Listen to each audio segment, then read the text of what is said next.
Hello, welcome to current affairs factory. मैं हूं जितेंद्र और चलिए आज है 3 अक्टूबर और हम लोग देखते हैं आज की कुछ इंपॉर्टेंट करंट अफेयर्स और न्यूज़। ठीक है, तो देखिए अभी हाल ही में इंडोनेशिया में जो है आपको एक स्टैम्पेड हुआ है। मतलब लोगों के बीच में जो है ना फुटबॉल मैच देखते समय झगड़ा हुआ जिसमें 174 लोगों की मृत्यु हो गई है। ठीक है, तो ये कहाँ हुआ है? तो एक तो सबसे पहले आपको याद रखना है रिसेंट में कि इंडोनेशिया में हुआ है। और कहाँ पे हुआ है? तो ये हुआ आपको कंजुरुहान स्टेडियम में हुआ है। ठीक है, आगे बढ़ते कि क्या कुछ ऐसा पहले किसी दूसरे कंट्री में हुआ था या इंडिया में हुआ था। तो हाँ देखिए, ये जो रीजन है ना ये एक्चुअली फ़ैन फॉलोइंग के कारण से होता है। मतलब दो अलग अलग टीमें खेल रही है, उसके जो फैंस होते हैं ना वो आपस में झगड़ा कर लेते हैं। ठीक है, तो वो हमारे इम्पोर्टेंट नहीं है एग्ज़ाम परस्पेक्टिव से, बट आपको याद रखना था कि ये जो कंजुरहुआन जो स्टेडियम है, ठीक है, वो मलंग में, वो ईस्ट जावा में है। ठीक है, वो कहाँ पे? इंडोनेशिया में। आपको बस ध्यान रखना है। इंडिया की अगर हम बात करें तो एक एक सबसे पहले आपको ध्यान रखा जाए, जो फुटबॉल होता है वो फीफा के गाइडलाइंस के और रेगुलेशन के तहत जो है ना खेला जाता है। और इसके जो हेड बॉडी होते हैं, मतलब एक तरह से वो फीफा होते हैं। तो use of any crowd control gas या आप बोल सकते टीयर गैस जो है ना, या फायर आर्म्स, वो प्रोहिबिटेड होता है एक तरह से फुटबॉल मैच के दौरान। ये ऐसा फीफा का रेगुलेशन है। अगर आप देखोगे कि रिसेंट में कुछ ऐसा दूसरे कंट्री में हुआ है या नहीं, तो देखिए 1980 में 15 अगस्त के ठीक एक दिन बाद 16 पीपल डाइड हो गए थे। ऐसे सेम टाइप का स्टाम्पेड हुआ था, और राइट बोल सकते कोलकाता के ईडन गार्डन्स में। ठीक है, वहाँ भी फुटबॉल मैच ही हो रहा था। आपको मोहन बागान, आपको पता, बहुत फेमस एक तरह से आप बोल सकते हो क्लब है। तो ध्यान रखिएगा। फिर 1964 में जो है सबसे हैवीएस्ट स्टम्पेड हुआ था जिसमें 320 पीपल वेयर डाइड। कहाँ पे कब हुआ था ये? तो ये आपको एक तरह से बोल सकते हो ओलंपिक मैच हो रहा था पेरू अर्जेंटीना के बीच में। ठीक है, 1964 में, तो ध्यान रखिएगा। ठीक है, फिर नेपाल में हुआ था 1988 में, 90 पीपल डाइड हो गए थे, 90 पीपल, काठमांडू के नेशनल फुटबॉल स्टेडियम में। ठीक है, हेल स्टॉर्म, उस टाइम पे थोड़ा तुरंत जो है ना वर्षा होने लगा था। नेक्स्ट देखिए, जो पोल स्ट्रेटेजिस्ट है, आपको पता होना चाहिए इंडिया में जो है ना पोल स्ट्रेटेजिस्ट के रूप में फेमस है प्रशांत किशोर जी। तो उन्होंने क्या किया, बिहार के 38 ज़िलों में एक पदयात्रा लॉन्च किया है, जन सूरज पदयात्रा। ठीक है, और उसके बाद जो है ना वो क्या करेंगे, अपनी, ऐसा एक्सपेक्टेशन किया जा रहा है कि अपनी वो पॉलिटिकल पार्टी को लॉन्च करेंगे। तो वो कहाँ से स्टार्ट करने वाले हैं? तो वो स्टार्ट करने वाला आपको भितिहरवा गांधी आश्रम है। कहाँ पे? मोतिहारी में। ठीक है, आपको पता होना चाहिए कि मोतिहारी जिसे हम उस टाइम पे चंपारण भी बोलते थे, वो आपको जो है ना मतलब वेस्ट चंपारण में है एक तरह से। अभी ये जो भितिहरवा है और मोतिहारी इस चंपारण में आता है। तो ये जो आश्रम है ये फर्स्ट सत्याग्रह प्लेस जो 1917 में गांधी जी ने किया था। ठीक है, तो यहीं से ये पदयात्रा स्टार्ट करने वाले हैं। याद रखिएगा, भितिहरवा गांधी आश्रम कहाँ पे है आपका? वेस्ट, पश्चिमी चंपारण में। ठीक है, बेतिया जिसको हम, उसका हेडक्वार्टर है। और पश्चिमी चंपारण में ये VTR वाल्मीकि टाइगर रिजर्व है। ये 3500 किलोमीटर लंबा यात्रा होगा और बिहार के पूरे डिस्ट्रिक्ट में जाएगा। हालांकि बाढ़ जो है एक नया डिस्ट्रिक्ट बनने वाला है, 39th district in the Bihar. ठीक है, देखिए 2 अक्टूबर को महात्मा गांधी जी का जयंती है, और साथ साथ हमारे ऑनरेबल जो फॉर्मर PM है लाल बहादुर शास्त्री जी, उनका भी बर्थडे है। तो आपको पता होगा कि 2014 में प्राइम मिनिस्टर नरेंद्र मोदी जी ने स्वच्छ भारत मिशन लॉन्च किया था ऑन 2 अक्टूबर। फिर उसका सेकंड फेज भी अभी चल रहा है। तो इसके बेसिस पे स्वच्छ भारत दिवस इवेंट जो है ना मनाया गया है। ठीक है, स्वच्छ भारत मिशन ग्रामीण जो है ना एक बिहेवियर चेंज मूवमेंट है। ठीक है, और इसका इम्पॉर्टेंट योगदान रहा था कोविड के टाइम पे। ठीक है, सबसे इम्पॉर्टेंट न्यूज़ यहाँ पे ये है कि India has achieve the UN sustainable development goal, जो SDG यूनाइटेड नेशन का SDG गोल्स है नंबर 6। ठीक है, क्या है गोल्स नंबर 6? ये सैनिटेशन से रिलेटेड है।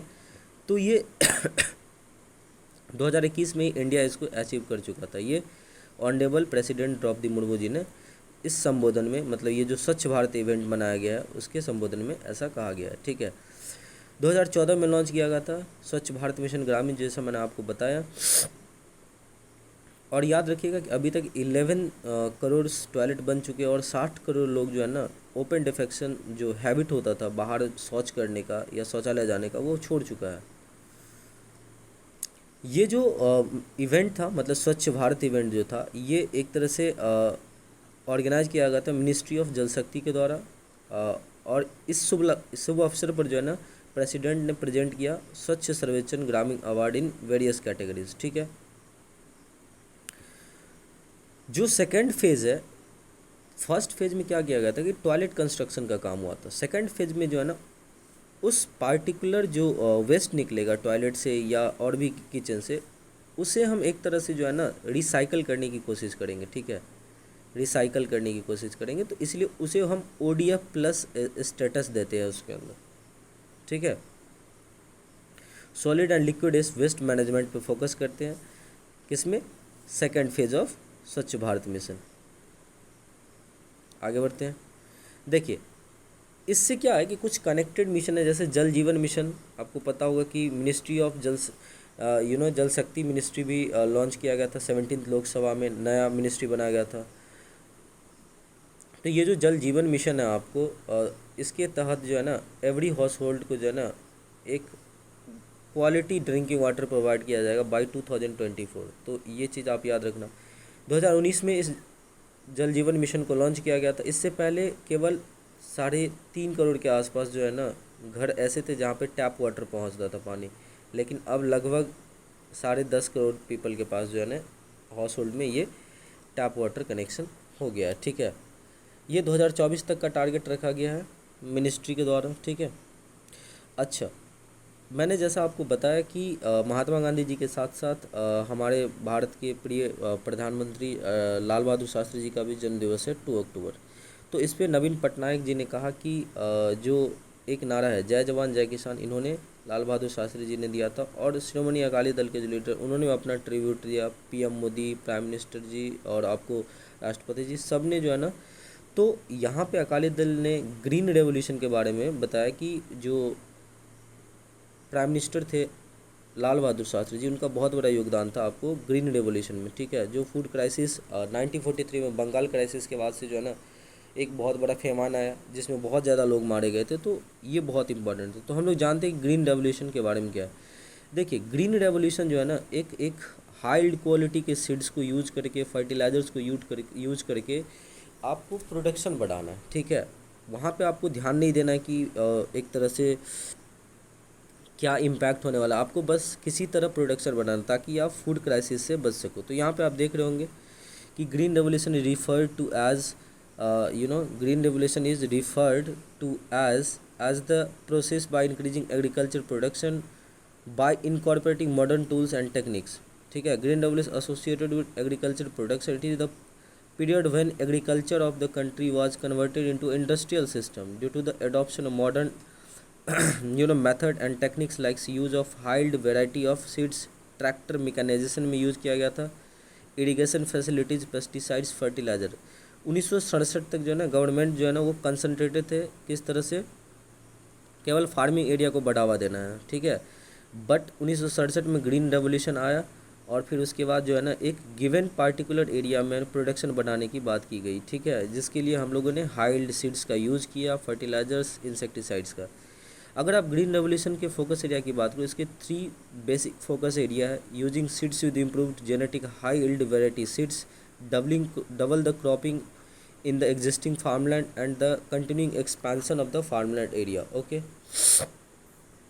आगे बढ़ते हैं। देखिए, अगर आप देखो तो 2005 में जो है ना एक मिशन लॉन्च किया गया था, दैट वाज द कृष्णोन्नति योजना, बट इसे अम्ब्रेला स्कीम बना दिया गया प्राइम मिनिस्टर नरेंद्र मोदी जी के द्वारा 2017 से 20 ईस्वी, मतलब एक तरह से बोल सकते हैं फेज के लिए 3 इयर्स का ये फेज था। देखिए, ये जो कृष्णोन्नति योजना है ना, ये एक्चुअली 2005 में लॉन्च किया गया था, बट इसको जो है ना एक तरह से आप बोल सकते हो कि 2005 में तो लॉन्च किया गया था, बट 2017 से 2020 के लिए जो है ना इसको एक तरह से अप्रूव कर दिया गया था। ठीक है। अच्छा, ये जो है अम्ब्रेला मिशन है, इसके तहत 2012 जो है ना सब स्कीम्स को इंक्लूड कर दिया गया। हालांकि PIB पे जो है ना आपको प्रेस इंडिया जो ब्यूरो है उस पर 12 मिशन इसके अंतर्गत आता है, और जबकि कुछ इम्पॉर्टेंट साइट्स हैं वहाँ पे न्यूज़ है उसमें 11 मिशन को इंक्लूड किया गया। तो आप लोग प्लीज़ इसे चेक कर लीजिएगा। तो यहाँ पे कुछ ग्रीन रेवोल्यूशन के बारे में जानकारी है कि देखिए, ग्रीन रेवोल्यूशंस के जो फादर है आपको पता होगा, नॉर्मन बोरलॉग है, ठीक है। ये यूएस के बहुत बड़े एक तरह से बोल सकते हैं साइंटिस्ट थे एग्रीकल्चर से रिलेटेड। ये से फादर ऑफ ग्रीन रेवोल्यूशन बोला जाता है इन वर्ल्ड, ठीक है। जबकि अगर आप इंडिया की बात करें, अच्छा, इन्हें नोबेल पीस प्राइज़ भी दिया गया था 1970 में, ठीक है। हाइल्ड वेराइटीज सीड्स जो है ना वो व्हीट का इन्होंने ग्रो करवाया था। इसके लिए इंडिया में ग्रीन रेवोल्यूशंस के जो पिता बोले जाते हैं एम एस स्वामीनाथन जी को बोला जाता है, ठीक है। और इन्होंने क्या किया था, ग्रीन रेवोल्यूशन को एक तरह से फूड ग्रेन बेसिकली व्हीट और राइस को बढ़ावा दिया गया था इसमें, ठीक है। अच्छा, ये 1916 768 से लेकर के 70-78 10 ईयर्स का एक तरह से यहाँ पे टारगेट रखा गया था। अच्छा, ग्रीन रेवोल्यूशन के बारे में कुछ और हम जान लेते हैं। जैसे मैंने आपको पहले बताया कृष्णति योजना के बारे में, तो आप इसको देख लीजिएगा। और यहाँ पे कुछ 11 मिशंस है जिसमें मिड है, NMSA है, national mission of food security, ये सब यहाँ पे दिया हुआ है, तो आप इसको देख लीजिएगा। देखिए, जैसा आपको पता है कि मैंने आपको बताया कि ग्रीन रेवोल्यूशन के अंदर जो है ना, पेस्टिसाइड्स की क्वालिटी, इंसेक्टिसाइड्स की क्वालिटी, फर्टिलाइजर्स की क्वालिटी से कोई मतलब नहीं था। तो इसके लिए स्वामीनाथन जी ने द एवरग्रीन रेवोल्यूशन को लॉन्च किया था। और एवरग्रीन जो रेवोल्यूशन था वो एक तरह से बोल सकते हैं इन्वायरमेंट को ध्यान में रखते हुए हम लोग किस तरह से यूज करें पेस्टिसाइड्स या इंसेक्टिसाइड्स या फर्टिलाइजर्स को, उस चीज़ को, ठीक है। तो ये MS स्वामीनाथन जी का ही कॉन्सेप्ट था, जिसे हम भारत के हरित क्रांति के पिता के रूप में भी जानते हैं, ठीक है। इसका जो इम्पोर्टेंट एम था वो क्या क्या, productivity must increase but in ways which are environmentally safe, economically viable and socially sustainable, ठीक है। The evergreen revolution involves the integration of ecological principles in the technology development and dissemination, ठीक है। तो environment को यहाँ पे मैंने आपको जो बताया कि ये जो आपका कृष्णोन्नति योजना है ये 2017 से लेकर के 2020 तक लॉन्च किया गया था, ठीक है। ये ग्रीन रेवोल्यूशन कृष्णोन्नति योजना है। तो इसमें यहाँ पे देख रहे हैं कि ये PIB का कट है। इसमें बोला जाता है कि 12 स्कीम को जो है ना कंसिडर किया गया था और कहीं कहीं 11, तो आप इसको 12 भी अभी मानो, क्योंकि गवर्नमेंट ने हाल ही में जो है ना सत्यपाल मलिक की जगह पे मेघालय के जो नए राज्यपाल है वो BD मिश्रा जी को बनाया गया है, जो तत्कालीन अरुणाचल प्रदेश के भी गवर्नर है, राज्यपाल है। मैं आपको बता दूं कि जो आपका राज्यपाल की जो नियुक्ति होती है वो आर्टिकल 155 के तहत प्रेसिडेंट करते हैं। और अगर कोई व्यक्ति अगर राज्यपाल बनना चाहता है तो कुछ कंडीशन है, जैसे कि वो सिटीजन ऑफ इंडिया होना चाहिए और उसकी एज कम से कम जो है ना वो 35 ईयर्स की होनी चाहिए। और ये जो एज के रिलेटेड न्यू मतलब जो प्रावधान है वो आर्टिकल 157 में किया गया है, तो आपको ध्यान रखना है यहाँ पे, ठीक है। अच्छा, एक टर्म है that is card on file.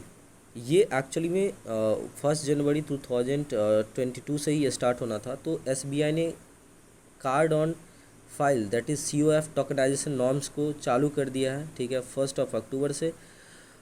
ये एक्चुअली में क्या होगा कि इसके तहत जितने भी सेफ जो डेटाज होते हैं, जैसे CVV 3 डिजिट जो CVV होता है कार्ड्स पे, क्रेडिट डेबिट कार्ड्स पे, उसको या जो भी ट्रांजेक्शन से रिलेटेड इंपॉर्टेंट डेटा है उसको जो है ना अब मर्चेंट जो है ना ये नहीं आप मतलब एक तरह से कलेक्ट कर पाएगा, ठीक है। ये आपको एक ऑथराइज्ड लोकेशन होगा, ठीक है, क्लाउड होगा, जहाँ पे इसको क्या किया जाएगा, स्टोर किया जाएगा। अब इम्पॉर्टेंट क्या है कि टोकनाइजेशन होता क्या है। तो देखो, टोकनाइजेशन क्या होता है कि एक ये तो सबसे सेफ माना जाता है as compare to direct using the debit card.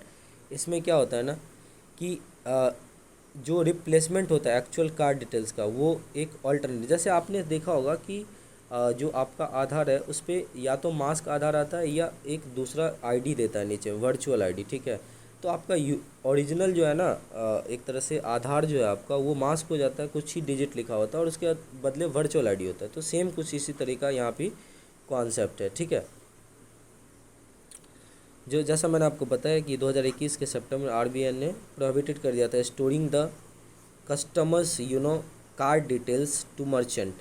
और फिर उसके बाद बोला था कि हम लेके आने वाले हैं COF card on file. Okay, आगे बढ़ते हैं। देखिए अभी ह्यूज एवलांचे केदारनाथ श्राइन, आपको पता है कि उत्तराखंड में केदारनाथ श्राइन है जहाँ पे ह्यूज एवलांचे आया है, बट कोई इम्पैक्ट नहीं हुआ है किसी भी चीज़ का, ना तो इंफ्रास्ट्रक्चर का ना तो लोगों का या जान माल का। सॉरी। तो ये एवलांचे कहाँ पे हुआ है, तो चोराबड़ी ग्लेशियर से हुआ है। तो बस आपको याद रखना है कि चोराबड़ी ग्लेशियर जो 5 किलोमीटर डिस्टेंस पे है मंदिर से, ठीक है। तो ये एक टर्म होता है प्रोफेसर ऑफ प्रैक्टिस, ये यूजीसी का टर्म है जिसके तहत वो टीचर्स को रिक्रूट करते हैं। तो बस आप ध्यान रखिएगा, यूजीसी रिलेटेड है प्रोफेसर ऑफ प्रैक्टिस, जिसमें टीचर्स को ऑल कॉलेजेज में या यूनिवर्सिटीज़ में नियुक्ति किया जाता है, ठीक है। ओके, अच्छा इसमें एक इम्पॉर्टेंट चीज़ और ध्यान रखिएगा कि इस पार्टिकुलर में जो प्रोफेसर ऑफ प्रैक्टिस जो है इसमें no formal education qualification that is PhD is needed. तो ये बहुत इंपॉर्टेंट है, तो आप ध्यान रखिएगा इसमें, ठीक है। आगे चलते हैं। नॉर्ड स्ट्रीम जो है ना पाइपलाइन, अभी न्यूज़ में इसलिए क्योंकि इसमें क्या हुआ था कि लीकेज हो गया था। आपको पता होगा कि नॉर्ड स्ट्रीम जो पाइपलाइन है ये यूरोप को जोड़ने वाले, स्पेशली जर्मनी और रसिया को जोड़ता है। रसिया इसमें क्या करता है, गैस जो आपका कुकिंग गैस है वो भेजता है किसको, जर्मनी को, ठीक है। और इसके साथ साथ जो है और भी जो छोटे छोटे देश है उसको भी गैस मिलता है। तो आप ध्यान रखिएगा, ठीक है। अभी न्यूज़ सामने ये आया कि कुछ पुराने जो है ना बौद्ध रिलीजन से जुड़े हुए कुछ पार्टिकुलर जो है ना मंदिर, या आप बोल सकते हैं बिहारा केव, वो कहाँ पे मिला, बांधवगढ़ टाइगर रिजर्व में मिला है जो एमपी में है, ठीक है। और ये जितने भी केव्स हैं वो 2nd BC से लेकर के 5th सेंचुरी BC तक के बीच में महायान सेक्ट ऑफ बुद्धिज़्म से रिलेटेड रखता है, ठीक है। इसमें कुछ यहाँ पे मेंशनड है, जैसे इसमें जो लिपि था उसके अनुसार कुछ नेम यहाँ पे मेंशनड है, जैसे कौशाम्बी का, मथुरा का, पर्वता, ठीक है, वेजावद्रा, सप्तनारिका, इस सब का जो है ना मेंशन किया गया था। और बांधवगढ़ टाइगर रिजर्व जो है ना एक तरह से ये आफ्टर 1938 ये एक तरह से स्पेशल एक पार्टिकुलर एजेंसी के द्वारा इस चीज़ का रिसर्च किया गया था। और आप यहाँ पे देख रहे हैं कि उसके टेम्पल्स हैं और भी कुछ यहाँ पे, जैसे 2 मोनास्ट्रीज फाउंड किया गया, 2 स्तूपास, 24 ब्राह्मी इंस्क्रिप्शंस, ठीक है, dates back from 2nd CE to 5th CE, ठीक है। उसके बाद आपका 46 स्कल्पचर्स है, 26 स्कैटर्ड, तो कुछ इस तरह के सारे इन्फॉर्मेशन। और इवन जॉइंट वरा स्कल्पचर्स भी जो अपने आप में एक तरह से largest found by the agency इस पार्टिकुलर जगह पे, ठीक है। मैं आपको बता दूं कि कुछ बांधवगढ़ फॉरेस्ट रीजन के बारे में। तो देखो बांधवगढ़ फॉरेस्ट रीजन की अगर आप बात करोगे तो यहाँ पे क्या है कि एक बेस्ट क्वालिटी का एवरग्रीन साल फॉरेस्ट और मिक्स्ड फॉरेस्ट होता है। कितने, लगभग 500 के आसपास स्पीसीज के टाइप्स हैं, ठीक है। और बर्ड्स, रेप्टाइल्स, इंसेक्ट्स भी यहाँ पे पाया जाता है। अगर आप मेजर मैमल्स की बात करोगे तो इसमें tiger, leopard, wild dog, wild cat, ठीक है, hyena, wolf, chital, blackbuck, rozda, कुछ ये सारा यहाँ पे आपको पाया जाता है। देखिए अभी हाल ही में जो है ना नेशनल एजुकेशन पॉलिसी के जो सेंटर ने एक कमेटी गठित किया था, ठीक है, उसने बोला है कि भाई स्टेट के पास अपनी फ्रीडम है कि वो जो है ना अपना लैंग्वेज चूज कर सकते, कोई यहाँ पे जो है ना ज़रूरी नहीं है कि। तो सेंटर ने 2021 में एक कमेटी बनाया था, ठीक है। Ministry of education in 2021 constituted a high powered committee, जिसको हम बोलते थे द भारतीय भाषा समिति for the promotion of Indian language, led by the राष्ट्रीय स्वयंसेवक संघ एफिलिएटेड संस्कृत प्रोपोनेंट। तो बेसिकली अगर आपसे पूछेगा कि चमू कृष्ण शास्त्री जो कमेटी वो किससे रिलेटेड है, तो एजुकेशन से रिलेटेड है और 2021 में गठित किया गया था, ठीक है। The committee is tasked with preparing action plan for growth of Indian languages as prescribed under the NEP 2021, ठीक है। तो इन्होंने बोला कि भाई इंडिपेंडेंस है आप अपने मन से चूज कर सकते हो। याद रखिएगा विशाखापट्टनम को हम सिटी ऑफ टेम्पल तो बोलते हैं, लेकिन इसे हम ग्रेवयार्ड फॉर सबमरीन भी बोलते हैं, ठीक है। रीज़न क्या है कि World War II के समय में जापान के एक सबमरीन था RO-110, इसे जो भी उस टाइम पे US अलाइड स्टेट था, स्पेशली ब्रिटिश अलाइड, उसने क्या किया था, सबमर्ज कर दिया था इसको। और आपको पता होगा कि विशाखापट्टनम के कोस्ट, अच्छा ये विलेज है, आपको ध्यान रखना है यहाँ पे रामबेली विलेज, ये कहाँ पे आपको आंध्र प्रदेश में है विशाखा। तो सिटी ऑफ विशाखापट्टनम जो है ना एक तरह से ये ईस्टर्न नेवल कमांड का जो है ना होम सेंटर तो है ही। और यहाँ पे जो है ना having a largest integrated steel plant and 100 years old Simhachalam temple भी है यहाँ पे, बट ऐसा नहीं है, इसे हम ग्रेवयार्ड ऑफ शिप सिंकिंग भी बोलते हैं एक तरह से, ठीक है, सबमरीन और ग्रेवयार्ड भी बोलते हैं। क्यों? क्योंकि पीएनएस गाजी जो है वो 1971 में यहीं पे जो है ना हमारे जो इंडिया के जो आईएनएस राजपूत थे, ठीक है, उन्होंने क्या किया था, इसको एक तरह से टॉर्पीडोड कर दिया था। टॉर्पीडोड पता है ना आपको, एक तरह से मिसाइल होता है जो शिप या सबमरीन को डिस्ट्रॉय करने के लिए यूज़ किया जाता है, ठीक है। और इस पर एक मूवी भी बना हुआ था 2017 में, गाजी अटैक। तो आप याद रखिएगा, आईएनएस राजपूत ने पाकिस्तान के जो है ना आपका आईएनएस गाजी था सबमरीन, उसको डिस्ट्रॉय किया था। आईएनएस राजपूत के बारे में अगर देखो तो ये एक आर क्लास डिस्ट्रॉयर है, ठीक है, आर क्लास डिस्ट्रॉयर है विद डेप्थ चार्ज, ठीक है, ओके। और ये अभी भी कहाँ पे है? बे ऑफ बंगाल में। आगे बढ़ते हैं, यहाँ पे सारा डिटेल्स है, आप देख सकते हैं, ठीक है। देखिए, नेवी ने अभी एक विजिट किया है इंटीग्रेटेड 223 शिप्स का, ठीक है, ओमान के लिए। इसमें आपको ये फर्स्ट ट्रेनिंग है स्क्वाड्रन है कंप्राइजिंग आईएनएस तीर, आईएनएस सुजाता एंड सीजीएस सारथी। और इसमें एक्चुअली ट्रेनिंग दिया जाता है, ऑफिसर ट्रेनिंग को, और स्टूडेंट्स मिलते हैं और जानकारी लेते हैं नेवी के बारे में, और कंसिक्वेंटली ये आपस में दोनों कंट्री के बीच में होते हैं।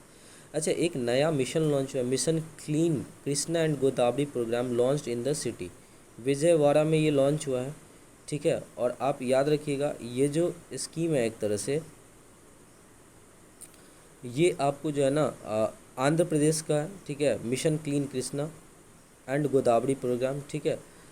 और नेक्स्ट है हरित मित्रन ऐप, तो ये केरला में लॉन्च हुआ, और ये गार्बेज कलेक्शन से रिलेटेड है, स्मार्ट गार्बेज, इसमें डेटा एकत्र किया जाता है। और जो आपने नाम सुना होगा कुदम्बर श्री, जो केरला का मिशन है, इसके जो वर्कर्स होंगे इसमें ट्रेनिंग ले करके क्या करेंगे, डेटा को कलेक्ट करेंगे, कंपाइल करेंगे और साइंटिफिक ट्रीटमेंट करेंगे प्लास्टिक्स और अदर गार्बेजेस का, ठीक है। आगे बढ़ते हैं। अगर आप अभी मैंने जैसा आपको बताया कि स्वच्छता सर्वेक्षण जो है ना वो इवेंट बनाया गया, और इस पे जो है ना ग्रामीण के लिए जो है ना प्राइज़ लॉन्च किया गया। तो देखो, बड़े स्टेट में अगर आप देखोगे तो तेलंगाना जो है ना फर्स्ट प्राइज़ जीत गया है। Telangana one the first prize under the large state category under the स्वच्छ सर्वेक्षण ग्रामीण 2022। लेकिन अगर आप अच्छा, ये रूरल से रिलेटेड याद रखना, हरियाणा सेकेंड और तमिलनाडु थर्ड। अगर आप देखोगे ना कि अगर हम एक तरह से छोटे की बात करें, छोटे स्टेट के, तो among the smaller state and UTs, ठीक है, जो फर्स्ट पोजीशन है वो एक तरह से अंडमान और निकोबार को, सेकंड जो है Dadra and Nagar Haveli and Daman and Diu, ठीक है।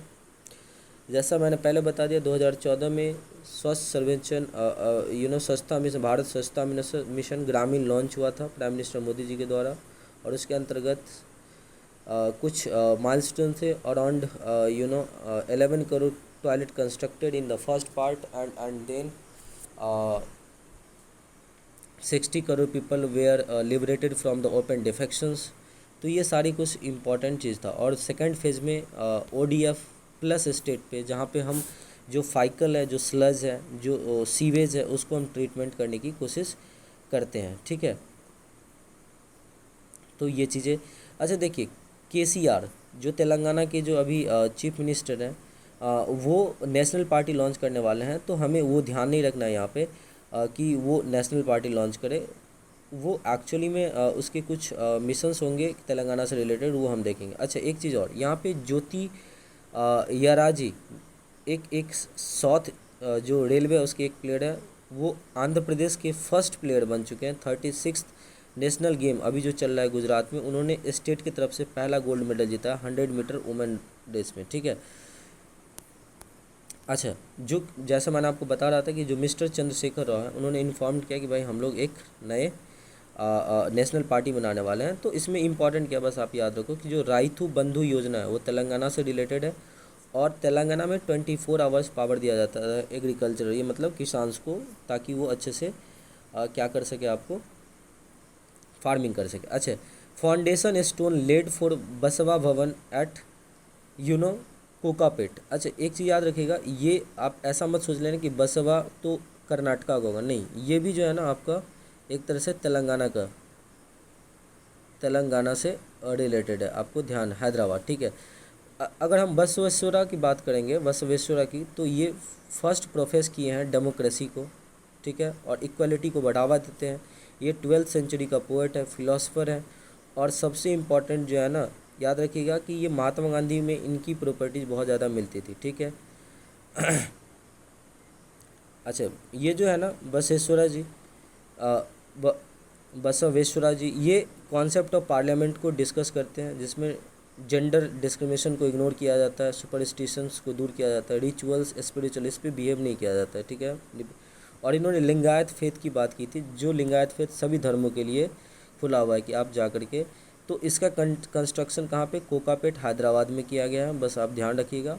अच्छा ये जो तेलंगाना है ना, इसका लिबरेशन 2014 में हुआ था, सॉरी लिबरेशन नहीं करना चाहिए, डिवीज़न हुआ था आंध्र प्रदेश से, और 2016 से जो है ना वत्स जयंती यहाँ पे ऑफिशियली मनाया जाने लगा, ठीक है। आगे बढ़ते हैं, ठीक है, कुछ इन्फॉर्मेशन आप देख लीजिए। अभी एक हरिकेन इयान न्यूज़ में, तो जो हरिकेन इयान है ना, ये आपको एक तरह से यूएस में आया है, ठीक है। और हरिकेन आपको पता है कि जो ट्रॉपिकल साइक्लोन्स होते हैं, इसी का एक प्रकार होता है, टाइप्स होता है, तो ये यूएस में अभी हरिकेन इयान आया है।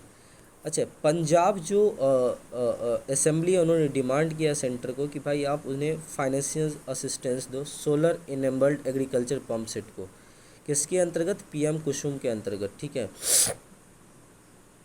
Up to 15 horse power. देखो कुसुम, यहाँ पे जो पीएम प्राइम मिनिस्टर कुसुम का फुल फॉर्म होता है किसान ऊर्जा सुरक्षा एवं उत्थान महाअभियान। एम क्या है, तो इसका एम ये है कि आप जो पंपिंग सेट में डीजल यूज करते हो, तो पंपिंग सेट को हटाओ, और पंपिंग सेट के बदले इरिगेशन में आप क्या करो, सोलर पैनल का यूज करो, सोलर एनर्जी का। तो इसका एम क्या है, डी डीजलिंग द एग्रीकल्चर सेक्टर, और ये 2019 में लॉन्च किया गया था, किसके द्वारा, ministry of new and renewable energy, ठीक है। अभी हाल ही में एक CMI that is centre for monitoring Indian economy ने बोला है कि इंडिया का जो अनएम्प्लॉयमेंट रेट है वो ड्रॉप हो गया बाई 6.43। तो अभी सितंबर में इंडिया में अनएम्प्लॉयमेंट रेट कितना है, 6.43। तो होपफुली आप उम्मीद करते हैं हम कि आपको ये सेशन अच्छा लगा होगा, और अगर आपको ये सेशन अच्छा लगा है तो प्लीज़ हमारे वीडियो को लाइक कीजिए, शेयर कीजिए, और हमारे चैनल को सब्सक्राइब कीजिए हमें सपोर्ट करने के लिए। So thank you so much for watching this video, thank you so much.